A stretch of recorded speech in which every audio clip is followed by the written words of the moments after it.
Avant d'acheter un climatiseur, voici quelques conseils pour rafraîchir une pièce.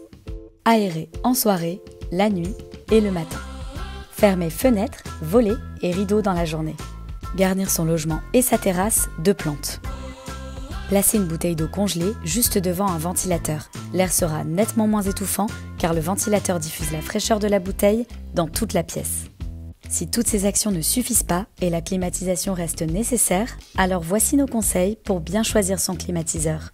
Si malgré tout vous ne pouvez pas vous passer de climatiseur, choisissez le bon climatiseur. Comme pour le ventilateur, les dimensions de votre pièce déterminent le choix de l'appareil lors de votre achat. Par exemple, pour une pièce de 15 m², orientez-vous vers des climatiseurs d'une puissance de 7000 BTU.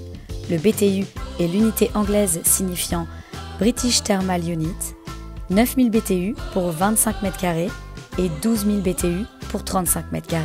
Ensuite, pensez à votre facture d'électricité. En effet, selon l'ADEME, si les climatiseurs mobiles peuvent être moins chers à l'achat, ils peuvent consommer jusqu'à 2,5 fois plus qu'un climatiseur fixe. Dans tous les cas, on vous conseille de choisir des appareils en classe énergétique A, voire A+++. Plus on consomme de climatisation, plus on consomme d'énergie et plus on voit sa facture s'alourdir. Voici les bonnes pratiques. Dans un bureau, dans un logement et même en voiture, on respecte la règle des 4 degrés pour un usage raisonné de la climatisation. C'est très simple, on règle la climatisation de façon à ne jamais avoir plus de 4 degrés de différence entre la température intérieure et la température extérieure. De manière générale, le réglage minimal de la climatisation ne doit pas descendre en dessous de 26 degrés, afin d'éviter les chocs thermiques trop importants.